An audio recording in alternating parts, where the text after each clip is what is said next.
할렐루야. 방금 소개받은 저는 멕시코 몬테리에서 사역하고 있는 배도영 목사입니다. 먼저 우리 존경하는 주영찬 목사님 섬기시는 강당에서 저도 말씀 전할 수 있는 기회를 주신 하나님께 영광을 돌리고, 또 이렇게 반가운 얼굴로 마주하게 된 여러분들께도 반가운 인사와 감사의 인사를 드립니다. 할렐루야. 죄송한 것은 제가 한국 와서 목 관리를 잘 하지 못해서 조금 목소리가 이렇게 아름답지 못한 점을 여러분이 속 깊은 마음으로 이해해 주시고 용서해 주시고 들어주시면 감사하겠습니다. 하지만 부족한 저를 통해서 전해지는 하나님의 말씀 속에서 주님의 음성을 들으시는 여러분들 되시기를 바랍니다. 주 안에서 항상 기뻐하라. 너희 관용을 모든 사람에게 알게 하라. 아무것도 염려하지 말고 오직 다만 기도와 간구로 너희 구할 것을 감사함으로 하나님께 아뢰라. 빌립보서는 기쁨의 책, 희락의 복음, 기쁨의 서신, 편지, 기쁨의 편지 이렇게 일컬어집니다. 반복되는 단어가 있듯이 그만큼 기쁨에 대해서 많이 강조하고 있다는 것입니다. 사도 바울이 무슨 일이 있어서 이렇게 기쁜가? 왜 이렇게 많은 횟수로 기쁨을 강조하고 있는가? 보았더니 사도 바울은 감옥에 있습니다. 감옥에 있는 사람이 감옥 밖에 있는 사람에게 기뻐하라, 기뻐하라. 나 기쁘다. 나 감옥 안에 있지만 나 기쁘다. 너희도 기뻐하라. 사도 바울이 감옥에서 이 편지를 썼다고 해서 우리가 잘 알고 있듯이 이 빌립보서를 뭐라고 합니까? 옥중서신, 감옥에서 보낸 편지, 이런 뜻이겠죠. 감옥에 있는 사도 바울을 빌립보 교인들, 그러니까 이 편지를 받아보는 이 교인들이 헌금을 했어요. 사도 바울이 복음 전하다가 로마 감옥 갇혀서 지금 참 힘든데 우리가 사도 바울을 위해서 헌금하자. 그래서 헌금을 보내주었어요. 자, 감옥에 있는 사람에게 돈을 보내주는 걸 뭐라고 하죠? 영치금. 그래서 사도 바울이 영치금을 받았어요. 영치금을 받고 기분이 좋았을까요? 나빴을까요? 돈 받고 기분이 나빴겠죠? 기분이 좋았어요. 그래서 기뻐하죠. 감사합니다. 영수증을 썼어요. 그 영수증을 빌립보 교인들에게 보냅니다. 이게 바로 빌립보서예요. 내가 너희들에게 헌금 받고 참 감사하다, 기쁘다. 그러면 사도 바울은 돈 받고 영치금 받아서 그것 때문에 마음의 위로를 받고 기쁜가? 봤더니 그게 아니에요. 오늘 우리가 읽었던 빌립보서 1장부터 4장 마지막 장까지 기쁨이라는 단어가 참 많이 나오지만 또 다른 단어가 등장하는데 1장 8절에 예수 그리스도의 심장, 뭐라고요? 예수 그리스도의 심장. 2장 5절에 예수 그리스도의 마음, 이 마음을 품으라, 예수 그리스도의 마음. 3장 8절에 예수 그리스도를 아는 지식. 오늘 본문 말씀에는요, 그리스도, 예수 그리스도 안에 있는 하나님의 평강. 다시 말하면 반복되는 단어가 예수 그리스도. 1장 8절에 그는 뭐라고 말합니까? 내가 예수 그리스도의 심장을 가졌다. 이렇게 말합니다. 감옥 안에 있는 사도 바울이 감옥 밖에 있는 빌립보 교인들을 향해서 영치금, 감사, 영수증을 쓰면서 기뻐하고 기뻐하라. 내가 다시 말하노니 기뻐하라. 그럼 제가 만약에 빌립보 교인인데 이 편지를 받았어요. 보니까 힘들 줄 알았더니 뭐래요? 자기는 기쁘대요. 그리고 우리한테도 기뻐하래요. 걱정해 주려고 했는데 오히려 우리한테 기뻐하래요. 요즘 감옥이 좀 편해졌나? 우리는 힘들게 헌금해가지고 선교 헌금이라고 보내줬는데 그걸 받아본 선교사가 답장을 보내면서 나 좋다. 나 사실 너희들한테 헌금 받아서 기쁜 게 아니고 나 원래 기쁘다. 기뻐하라. 너희도 기뻐하라. 이렇게 말한다면 우리가 편한 사람한테 괜히 헌금했는갑다. 선교한다고 고생하는 줄 알았는데 나 기쁘다. 너희도 기뻐하라. 여러분, 제가 만약에 사도 바울이라면 저는 멕시코에서 사역하고 있습니다. 여러분 아시듯이 치안이 그렇게 좋은 나라가 아니에요.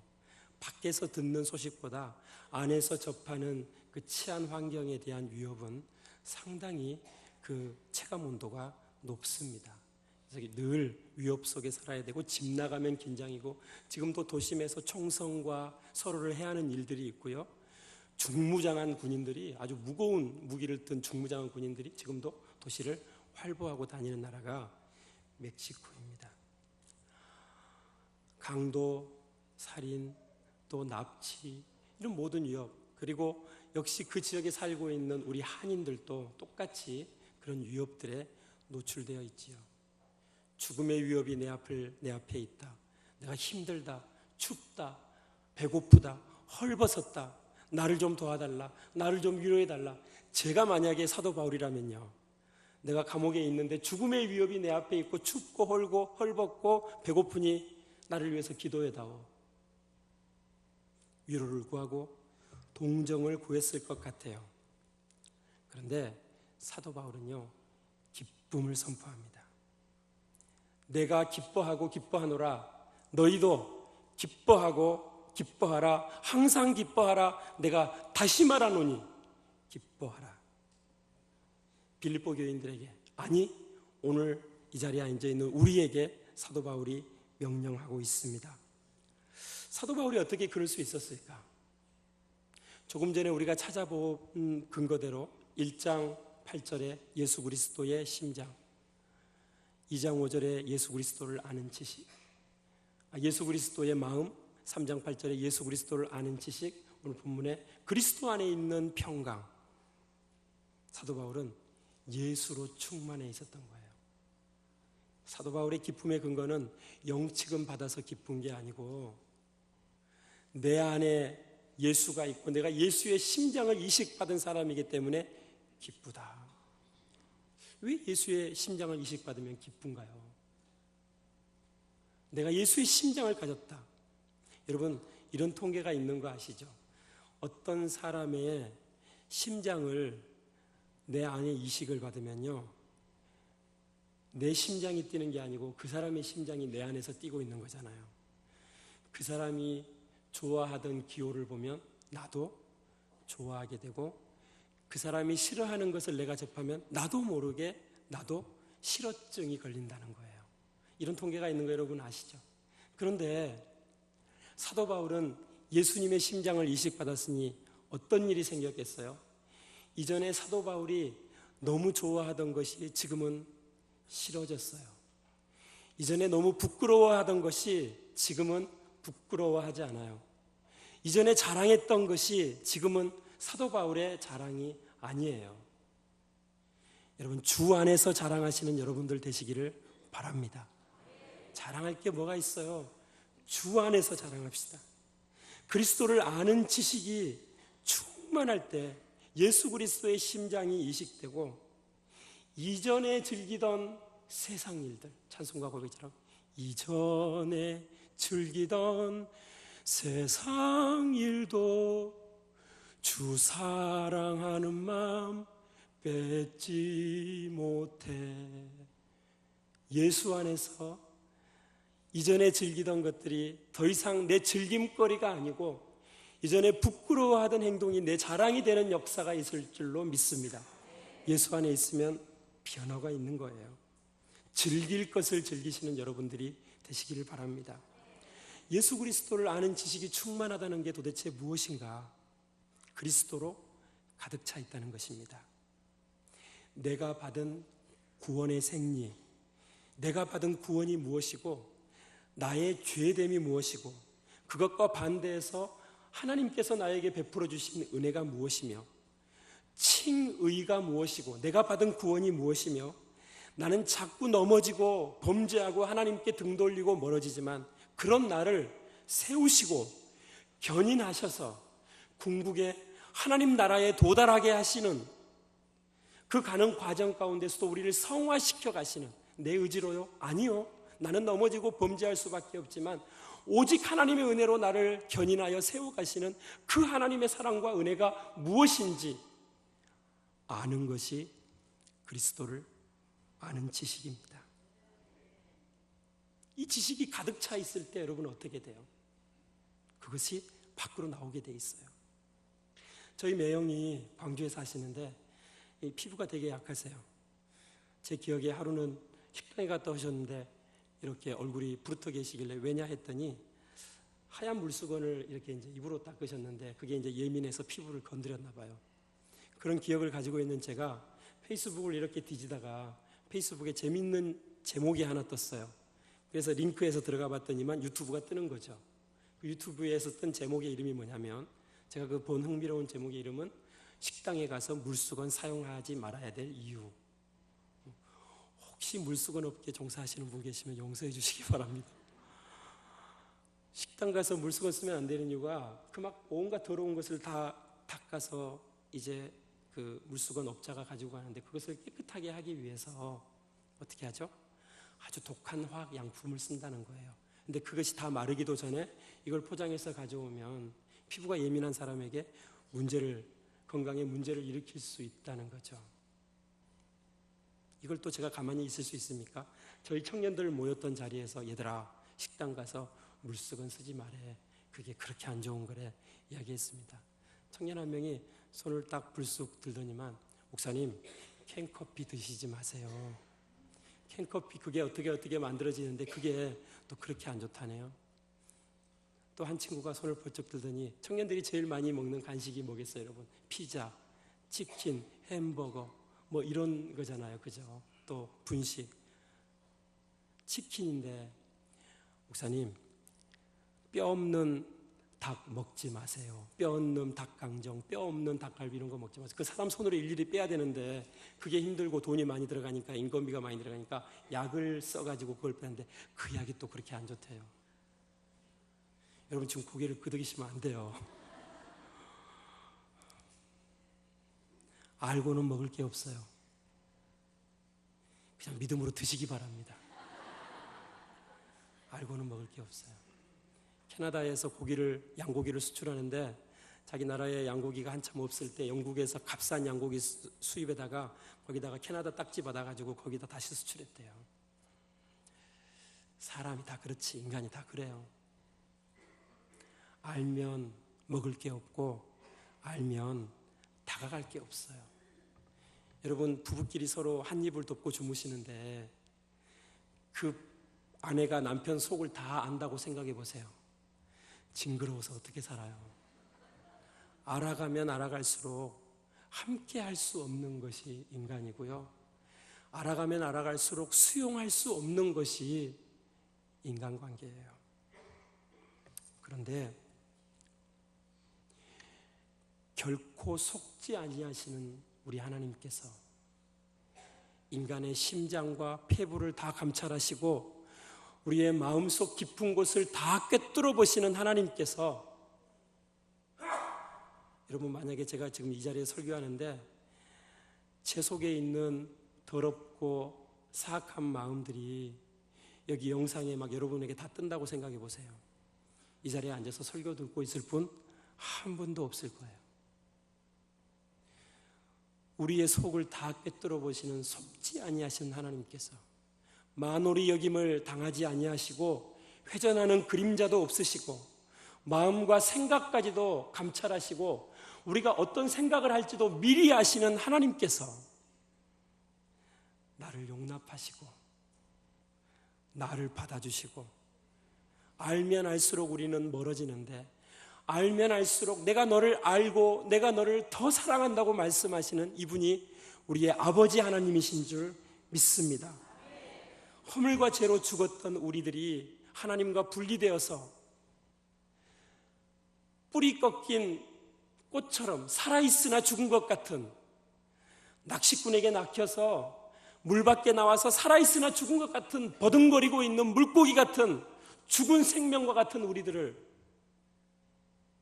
영원한 생명을 공급해 주시고 십자가의 보혈로 죄 씻어 주시고 용서해 주시고 하나님 백성, 하나님 자녀 삼아 주신 분이 바로 우리 아버지 하나님이세요.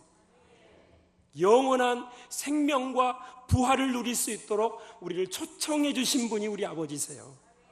이 복음, 우리에게 부어주신 이 은혜를 아는 것이 구원을 아는, 예수를 아는 지식인 줄로 믿습니다.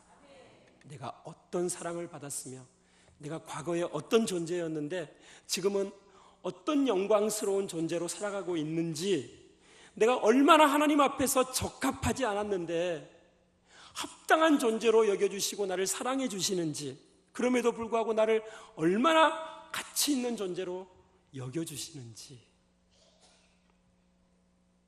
이것을 아는 지식입니다. 이것을 아는 기쁨과 전율입니다. 사도 바울은 감옥에 있습니다. 그러나 영치금 받고 성교원금 받고 기뻐하는 수준이 아니고요, 그건 딱 제 수준이에요. 사도 바울은 그 수준이 아니고 궁극적으로 내가 누구였으며 지금의 내가 누구이고 내가 어떤 은혜를 하나님 앞에서 어떻게 받은 자인가를 알고 종국의 나를 하나님의 성전 삼으셔서 그 영광스러운 사역을 감당하게 하시는, 감옥 안에 있어서 슬프고 감옥 밖에 있어서 기쁜 것이 아니고, 영치금 받아 기쁘고 못 받아 슬픈 것이 아니고, 환경 때문이 아니고 나를 구원해 주신 이 놀라운 하나님의 은혜가 감사하고 기뻐서 절대 기쁨을 소유하고 있는 것입니다.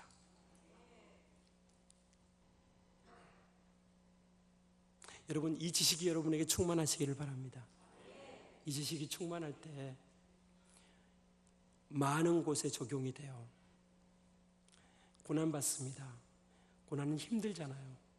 고난받고 기분 좋게 웃고 다닐 사람은 아무도 없어요. 힘들면 고통스럽고 얼굴 찡그러지고 주님 앞에 나와서 눈물 흘려 아뢰고 기도하고 무릎 꿇고 사람들에게 가서 아쉬운 얘기해야 되고 자존심 구기고, 고난이 오면요 힘들어요. 그런데 이 고난이 와도 그리스도를 아는 지식이 있는 사람에게 고난이 오면요, 고난도 그리스도를 더 알아가는 도구가 되는 거예요. 어둡고 힘듭니다. 그러나 왜 터널을 뚫고 그 사이를 지나갑니까? 숏컷이잖아요. 지름길이 되잖아요. 무엇을 위한 지름길입니까? 하나님의 뜻을 향해서 나아가는 지름길, 하나님의 말씀으로 돌이켜 나아가는 질주하는 지름길, 그리고 하나님의 뜻을 빨리 알아챌 수 있는 숏컷, 지름길. 고난은 그런 라이센스를 우리에게 허락해 주는 줄로 믿습니다. 고난 가운데 계세요. 여러분, 그 고난을 통해서 하나님께서 여러분에게 온전한 그리스도의 성품과 각양 좋은 은사를 허락해 주실 줄로 믿습니다. 같은 고통 속에 있는 사람들 가서 내가 또 위로할 수 있어요. 내가 그거 안 당해보면 당신이 뭘 알아? 이거 당해봤어?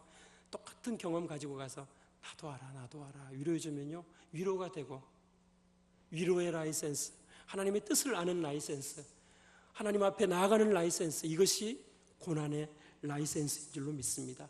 예수 그리스도를 알면 이것이 가능한 거예요. 구원의 지식이 충만한 사람은 이 라이센스를 가지고 있는 거예요. 방황도 마찬가지예요. 방황이 쓸모없지 않아요. 제가 멕시코에서 지금 목회하고 있는 교회에서 주일 아침에 작년에 누가복음 15장을 가지고 제가 설교를 했어요. 탕자의 비유잖아요.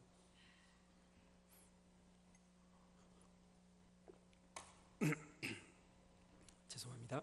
그 탕자의 비유를 제가 전하면서, 여러분, 사람은 돈 들여서 죄 지으러 가요. 건강 버리면서 죄 지으러 가요. 누구를 겨냥해서 했던 얘기는 아니에요.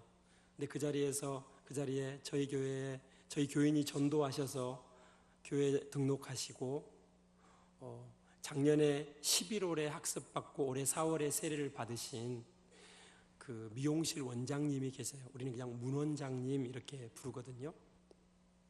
근데 그분이 40대 중반의 싱글인데 과거에 좀 방탕한 생활을 좀 하셨어요.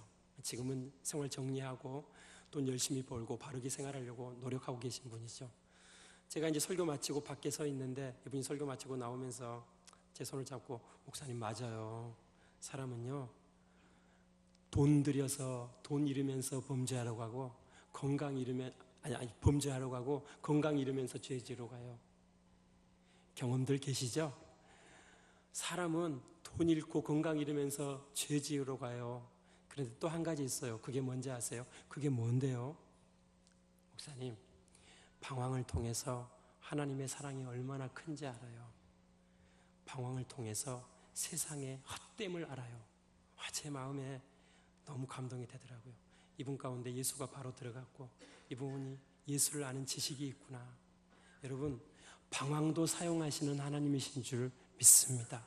우리 자꾸 넘어지고 방황하고 예수 배신하고 교회 등지고 세상으로 나가잖아요.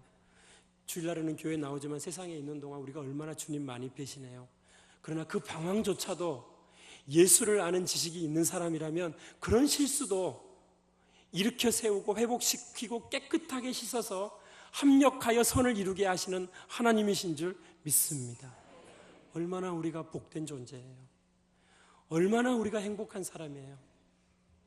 이 방황조차도 주님이 사용하신대요. 축복의 통로로 사용하신대요. 주 안에서 기뻐하세요. 환경 때문에 기뻐하는 것이 아니고 희죽희죽 웃고 다니는데 이상하다. 저 사람이 왜 저러지? 내가 저 사람 환경을 뻔히 아는데 너무 힘들어서 미쳤나? 정신이 나갔나? 아니에요. 내 안에 예수를 아는 지식이 있어요. 하나님이 나에게 베풀어 주신 그 사랑과 긍휼과 내가 어떤 존재이고 내가 어떤 은혜를 받은 자인 것을 아는 거예요. 상황은 힘들어요. 육체도 고통이고 마음도 아프고 미래도 불안해요. 그럼에도 불구하고 나도 모르는 하나님이 부으신 놀라운 기쁨이 내 속에서 샘물처럼 철철철철 솟아나는 걸 어떻게 해요? 그 기쁨에 젖어 그 기쁨을 흠뻑 누리시는 여러분들 되시기를 바랍니다. 그 기쁨을 사람들에게 흘려보내는 여러분들 되시기를 바랍니다. 나도 저 사람 한번 따라가 봐야겠다. 저 사람 뭔가 비밀이 있다.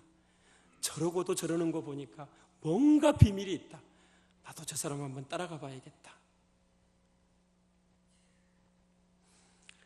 멕시코에서 사회 가다 보면 스트레스 받는 일이 아마 모르긴 해도 이곳에서 계시는 분, 한국에서 사시는 분들보다는 스트레스 받고 마음에 짐이 되고 실망하고 낙심하고 배신당하고 힘들어하는 일들이 훨씬 많아요. 스트레스가 많아요. 그러다 보면 좀 이렇게 몸이 조금씩 탈이 나더라고요. 여기도 조금 저기도 조금 막 아파요.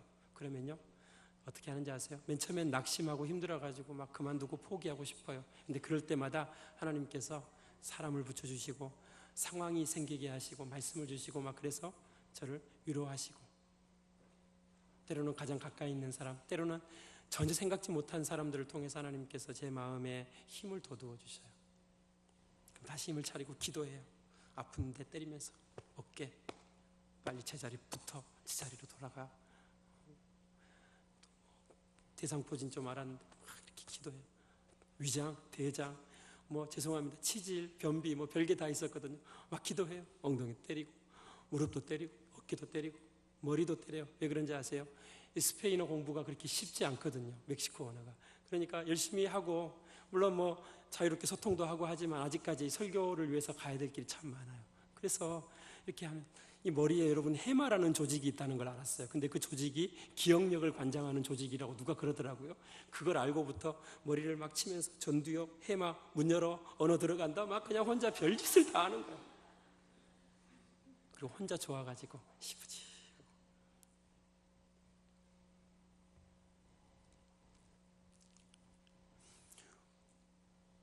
선포하면서 기쁨을 선포하면서 기도하세요. 흑암과 우울증도 떠나가는 역사가 있을 줄로 믿습니다. 환경이 좋아서 기뻐하는 사람 누가 있어요?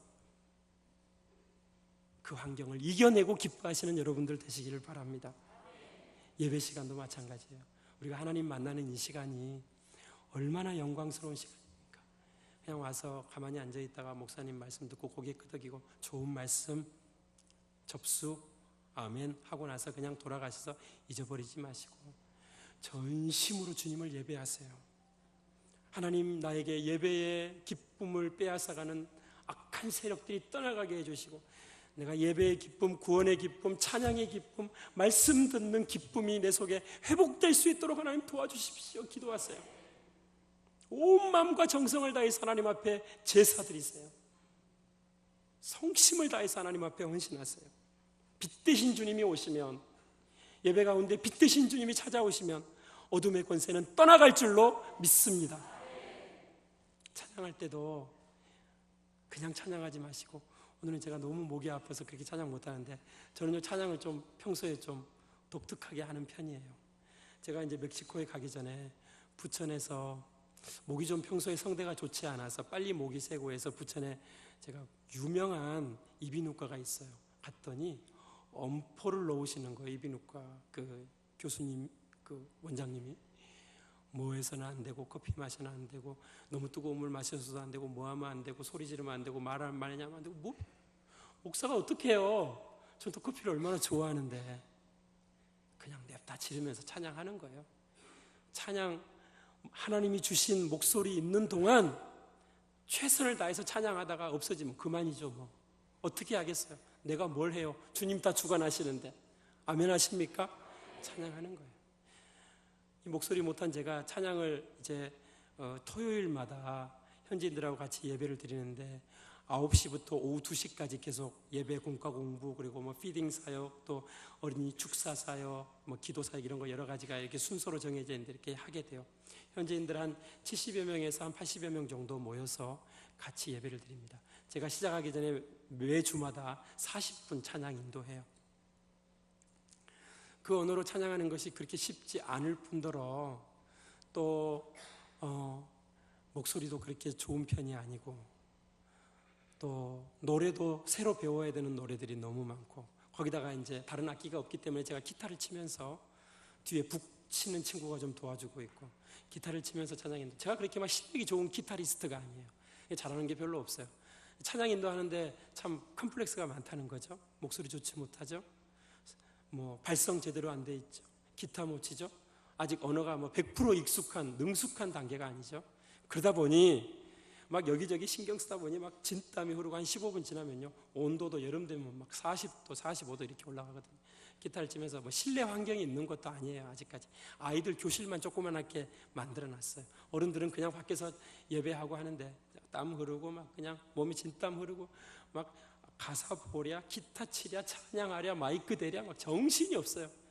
그러면요 긴장을 해가지고 한 15분쯤 20분쯤 찬양하면 그때부터 딱 목소리가 이 상태가 돼요.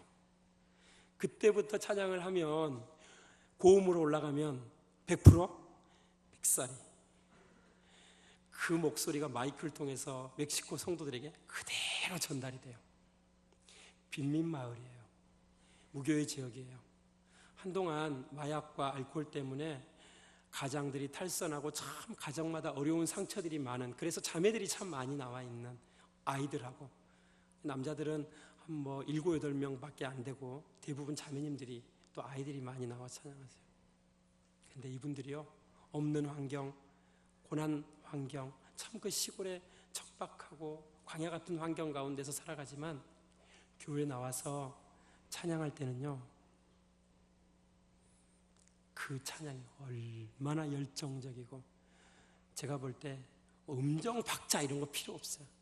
하나님이 얼마나 기뻐 받으시는 찬양인지 몰라요.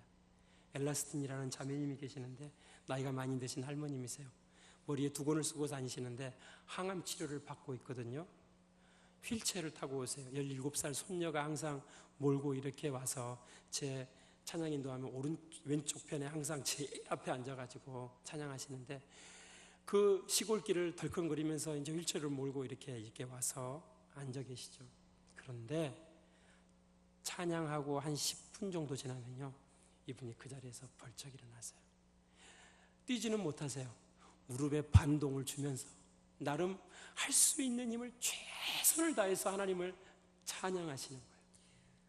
얼마나 아름답고 귀한지 몰라요. 여러분, 그만큼 문제가 심각하세요. 무엇이 여러분으로 하나님 앞에 찬양 드리지 못할 이유가 되나요? 무엇이 여러분 속에 있는 기쁨을 앗아가고, 무엇이 여러분이 하나님 앞에 맞닿아서 하나님 앞에 가까이 나가서 그 하나님의 임재를 느끼면서 간절히 하나님 앞에 열정을 가지고 전심으로 찬양하는데 무엇이 방해가 되시나요? 감옥 안에 있느냐, 감옥 밖에 있느냐가 문제가 아니에요. 감옥 안에서도 선포할 수 있습니다. 질병이 있어도 선포할 수 있습니다. 그것이 낫지 않아도 괜찮아요. 나으면 하나님의 은혜이고 감사하지만 낫지 않으면 또 하나님의 뜻이 있겠죠. 고난도 터널이 되니까요. 감사하고 기뻐하면서 선포하면서 감옥 안에서도 명령하세요. 감옥 안에서도 누리세요. 우리 가운데 있는 어둠의 역사가 떠나가게 될 줄로 믿습니다. 주님을 높이실 수 있는, 시작할 때 너무 좋더라고요. 이렇게 손을 들고 하시는 모습이. 대부분 요즘 성도들 잘 안 따라하는데 보니까 거의 100%의 성도들이 손을 들고 첫 찬양을 올려드리는데, 좋다, 하나님 기뻐 받으시겠다. 내가 기뻐하고 기뻐하노라. 하나님, 내 마음이 확정되고 확정되었사오니 주님의 이름을 높이실 수 있는 여러분들이 되시기를 예수님의 이름으로 축복합니다. 상황과 환경 때문에 예배의 기쁨을 잃어버리셨습니까? 사람 관계 때문에 찬양의 기쁨을 잃어버리셨습니까? 무엇이 여러분을 방해하십니까? 구원의 투구를 다시 쓰고 내게 예배의 기쁨을 빼앗아가는 악한 사단을 물리치고 영적 전쟁을 선포하고 하나님의 은혜를 기억하고 내가 어떤 존재였고 지금 내가 받는 은혜가 어떤 것인 줄 기억하고 하나님을 능력으로 찬양하며 기뻐하는 여러분들이 되시기를, 승리하시는 여러분들이 되시기를 예수님의 이름으로 축복합니다. 두 번째 제가 여러분에게 나누고 싶은 말씀은 관용입니다. 관용. 이 관용이라는 말은요, 일반적으로 우리가 생각할 때 중용, 우리나라 말로 쉽게 번역을 하면 중용 정도로 할 수 있겠고요. 이게 우리나라의 일반적인 관념으로 윤리적인 그리고 도덕적인 관념에서 어떤 성품적인 어떤 그런 차원에서 우리가 관용을 생각할 수 있어요. 그런데 사도 바울이 쓰는 오늘 이 관용이라는 단어에 뭘 붙이냐면 거기다가 주께서 가까우시니라. 모든 사람에게 너희들의 관용을 알게 하라. 모든 사람은 누굴까요? 오늘 이 예배에 앉아있는 사람들 뿐일까요? 내가 세상에서 만날 수 있는, 집에서, 가정에서, 직장에서, 사회생활하면서, 동호회에서 활동하면서, 운동하면서, 길 걸어가면서 만날 수 있는 모든 사람, 심지어는 우연히 마주쳐 지나치는 사람에게까지도 모든 사람에게 너희 관용을 알게 하라. 주께서 가까우시니라. 주님이 가까우시다는 말은요, 모든 민족에게, 열방과 민족에게 복음 전할 때가 가까워왔다는 종말론적인 의미가 있는 거예요. 복음적인 의미가 있고요, 실제로 이 단어는 헬라어에서 생명적인 의미를 가지고 쓰여지고 있어요. 관용이라는 단어 안에 생명이라는 단어가 들어있다는 것이죠.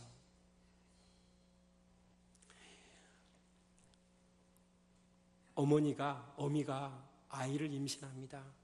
뱃속에 아이를 가졌어요. 생명을 가진 것이잖아요. 근데 길을 가다가 계단에서 넘어져서 엉덩이를 다쳤어요. 병원에 가서 뭘 찍어야 돼요? 찍어요, 안 찍어요? 왜? 뱃속에 생명이 자라고 있으니까.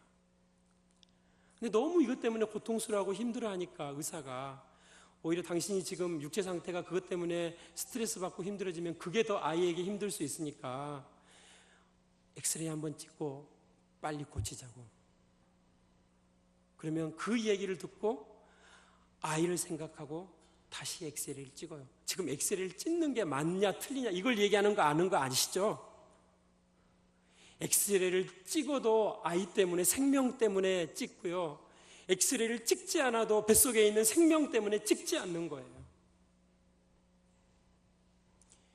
교회는 생명이 자라고 있는 곳인 줄 믿습니다.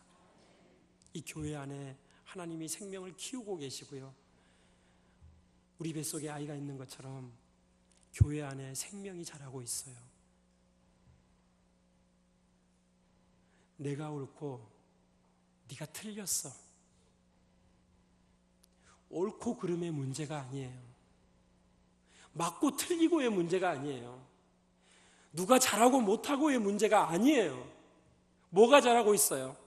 생명이 자라고 있어요. 너희 관용을 모든 사람에게 알게 하라. 생명이 자라고 있느니라. 너희 관용을 모든 사람에게 알게 하라. 주께서 가까우시니라. 그 생명의 관용을 소유하시는 여러분들이 되시길 바랍니다. 미국에서 잠깐 공부할 때가 있었는데, 제가 공부하는 학교에 김유정 목사님이라는 저보다 나이가 한 살 많은 총신대 졸업하신 목사님 계셨는데 참 친하게 잘 지냈던 목사님이세요. 대부분 유학생 목사님들은 돈이 많이 없어요. 힘들게 주경 야독하면서 공부하세요. 공부하시고 밤에는 또 그릇 닦고 교실 청소하고 이러면서 뭐 강당 치우고 또 물건 나르고 하면서 이렇게 이제 돈을 벌어서 가족도 먹여 살리고 공부도 하시죠. 그래도 안 되면 한국 목사님들에게 가장 만만한 직업이 우버택시 하는 거예요. 우버택시 하시는 목사님께서 손님 데려다주고 수업 시간 맞춰서 일찍 귀가하시다가 접촉사고를 내신 거예요. 근데 그 접촉사고를 냈는데 그 차를 보니까 앞불사 벤츠 600인 거예요. 이 차를 팔아도 감당치 못하는 거죠. 알랑드롱 아시나요? 제 세대니까 요즘 누가 잘생겼는지 모르겠어요. 뺨치게 잘생긴 미국인이 내려가지고 수트 멋지게 빼입고 내려가지고 들이받친 자기 차 한번 보고 그 차를 들이받은 그 차 한번 보고 그리고 허름하게 생긴 목사님 한번 보고 또 자기 차 한번 보고 그 차 한번 보고 또 목사님 한번 보고 오마이갓 하시더니 그냥 아무 말 않고 그 차 타고 자기 차 타고 찌그러진 차 타고 가시더래요. 그러니까 이 김 목사님이 우리 유학생 모임에 오셔가지고 간증을 하셨겠어요? 안 하셨겠어요? 간증을 하시면서 마무리를 하시면서 뭐라고 하시냐면 벤츠 600 타려면 그 정도는 돼야지. 지금 차 타고 다니는 얘기하는 거 아닌지 아시죠? 우리가 어떤 신분의 존재입니까? 과거에 우리는 참 흉악하고 악한 죄인이었지만 지금 우리가 처해 있는 신분, 지금 우리가 받은 선물, 이 신분이 얼마나 존귀하고 얼마나 귀한 신분입니까? 노블리스 오블리전.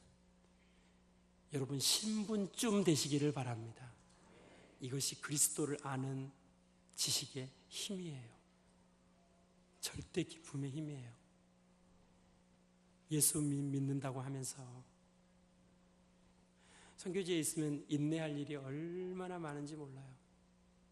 가서 그냥 한번 해대 버리고 싶어요. 그냥 있는 성질 다 내버리고 싶어요. 여기까지 올라와요.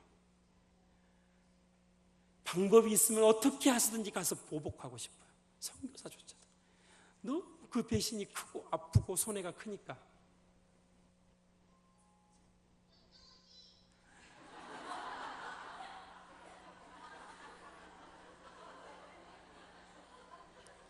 하나님의 음성을 들으시길 바랍니다.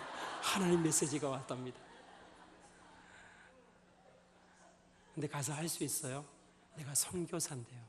선교사인 줄 다 아는데 선교사인 줄 알고 의도적으로 이용해 먹으려고 접근하는 사람도 있어요. 참아야 돼요. 인내해야 돼요. 너희 관용을 모든 사람에게 알게 하라. 주께서 가까우시니라.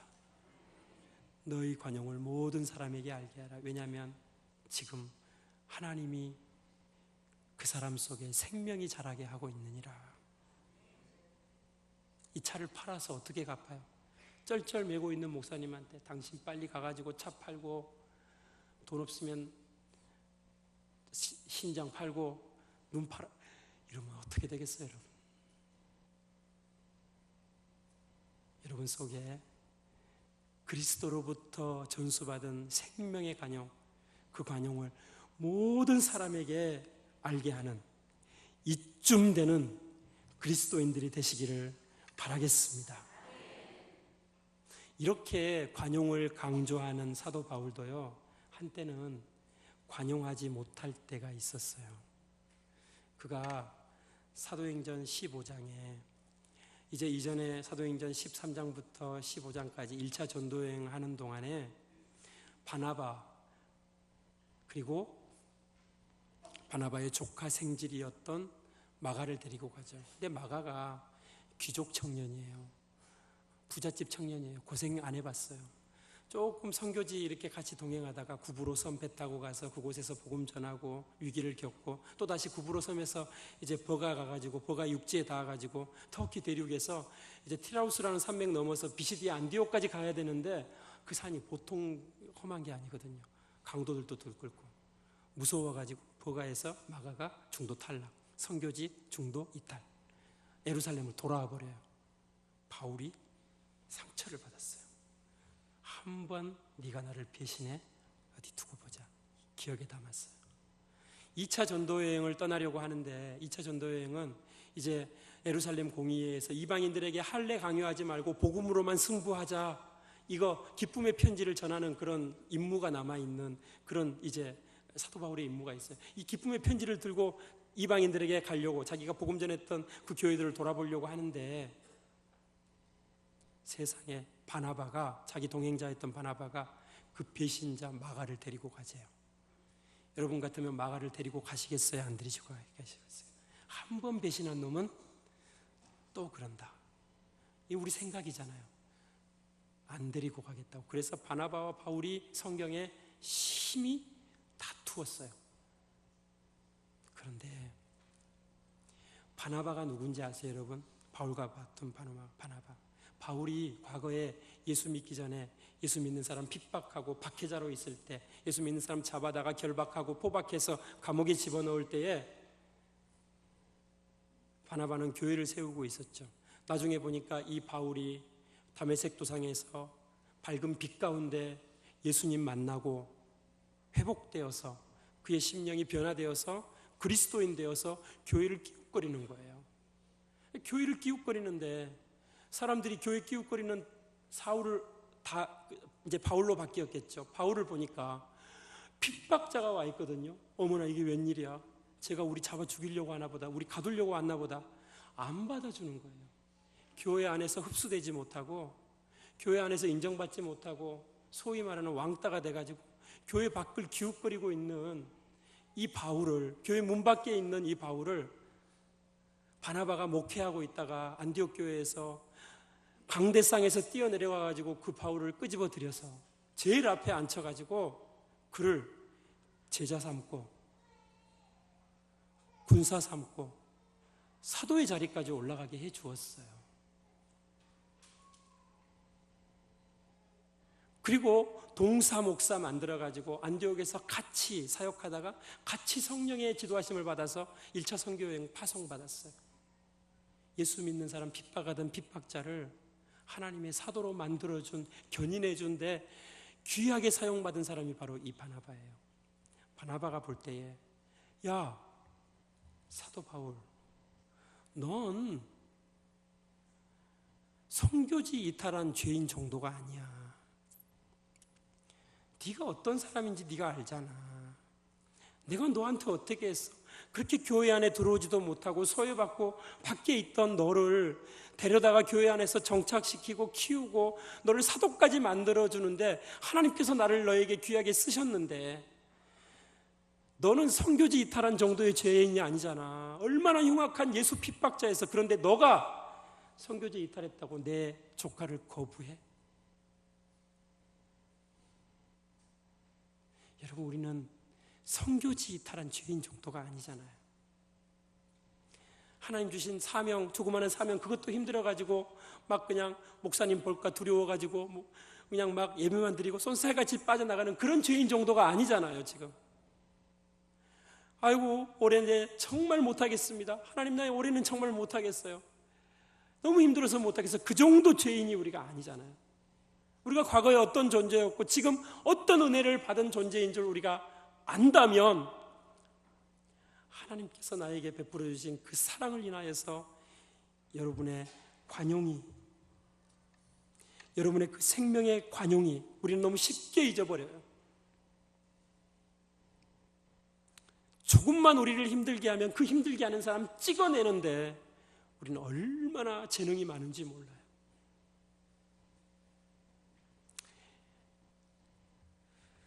본회퍼가 얘기하기를 예수님의 사랑은 내게 가시가 되는 사람조차도 그 사람을 끌고 안아 기도하며 가는 것이다. 여러분, 우리는 우리의 의로 가득 차 있어요. 내로남불이라고 하죠. 내가 교통신호 위반하면 빨리 교회 가야 되니까, 네가 교통신호 위반하면 그리스도인이 어떻게 그렇게 할 수가 있어? 여러분, 우리 안에 있는 판단의 돌, 정죄의 화살을 내려놓고 관용의 열매를 맺으시는 복된 여러분들이 되시기를 간절히 바랍니다. 그 생명의 관용을 사람들 앞에 나타낼 때에 하나님께서 여러분에게 놀라운 축복을 베풀어 주실 줄로 믿습니다. 사도 바울이요, 한 가지를 더 얘기하고 있는데, 오늘 사도 바울이 한 가지 더 얘기하고 있는 것은 바로 감사입니다. 근데 이 감사가 무엇을 주어서 하는 감사, 그래서 주님 감사합니다, 이렇게 해주셔서 감사합니다가 아니고요, 미리 감사하는 거예요. 뭐라고요? 미리 감사. 아무것도 염려하지 말고 오직 기도와 간구로 너희 구할 것을 감사함으로 하나님께 아뢰라. 기도하면서 감사하는 거예요. 하나님 아버지, 나에게 이것 주셔서 감사, 아직 내 손에 있지 않아요. 그러나 주실 줄 믿고 감사합니다. 그러나 주시지 않는다 할지라도 하나님의 뜻이 나에게 이루어지니 감사합니다. 여러분의 기도가 감사의 제사가 되시기를 바랍니다. 하나님 감사합니다. 하나님 감사합니다. 미리 감사, 미리 감사, 미리 감사, 미리 감사.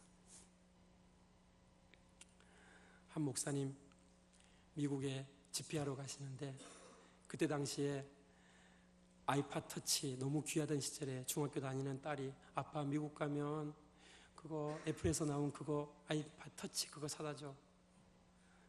친구들한테가 나 자랑하고 싶어. 아빠가, 중학생이 뭐 그런 게 필요해. 값도 비싸고 또 뭐 집회 가가지고 여기저기 다닐 수 없으니까. 나도 몰라. 딸이 와가지고, 아빠 아이팟 터치 사다 주실 줄 믿고 감사합니다. 딸이 그렇게 하면 아빠의 마음이 어떻겠어요? 그 다음날 와가지고, 아빠 나 일기장에 적었어요. 아이팟 터치 사다 줄 줄 믿고 미리 감사해요. 감사해요. 그 목사님이 미국에 가서 첫날 집회 마치고 마자 어디에 가셨겠어요? 아이팟 사러 가셨어요. 미리 감사하는 능력인 줄 믿습니다. 미리 감사하시는 여러분들 되시기를 바랍니다. 하나님, 미리 감사합니다. 감사합니다. 감사합니다. 예수님은 오병이어를 들고 축사하시면서 감사하셨잖아요. 5,000명이 먹고 12광주리가 남고 7,000명이 먹고 7광주리가 남고, 작은 겨자씨 하나 속에서 그 겨자씨가 자라서 풍성한 열매를 먹고 수많은 새들과 수많은 사람들이 그 은혜에 깃들어서 그 풍성함을 누릴 수 있는 그림을 작은 겨자씨 속에서 발견하시기를 바랍니다. 그 감사의 씨앗을 뿌리시기를 바랍니다. 그렇게 될 때 하나님께서 여러분이 감사한 만큼, 아니 감사에 넘치도록 아무것도 염려하지 말고, 오직 염려를 이길 수 있는 힘은 다른 거 없어요. 좋은 약, 우울증 약, 세상에 좋은 음식, 맛있는 거 찾아다니고, 아니에요. 오직 모든 일에 기도와 간구로 너희 구할 것을 감사함으로 하나님께 아뢰라. 그리하면 그리스도 예수 안에 있는 평강이 너희 마음과 생각을 지키시리라. 하나님 평강이 있으면 이거 없어도 되고 저거 없어도 돼. 조금 있어도 돼. 그러나 하나님 평강이 없으면 다 가져도 내 마음에 아무것도 없는 거예요. 자신을 향해서 기쁨을 선포하십시오. 타인을 향해서 관용을 선포하십시오. 하나님을 향해서 언제나 감사의 제사를 드리시는 여러분들이 되시기를 바랍니다. 그리스도의 평강이 여러분의 삶을 평생토록 지배하고 이끌어가는 역사가 있기를 예수님의 이름으로 축원합니다. 이 시간 주신 말씀 가지고 다 같이 한번 합심하며 기도합시다. 하나님 아버지, 내 자신을 향해서 절대 기쁨을 선포하게 하시고 타인을 향해서 관용하게 하시고 그리스도의 관용을 나타내게 하시고 주님을 향해서는 감사의 제사가 내 삶에 풍성하게 넘쳐날 수 있도록 주여 도와주시옵소서. 이 시간 다 같이 합심해서 주여 한번 부르짖고 기도하겠습니다. 주여!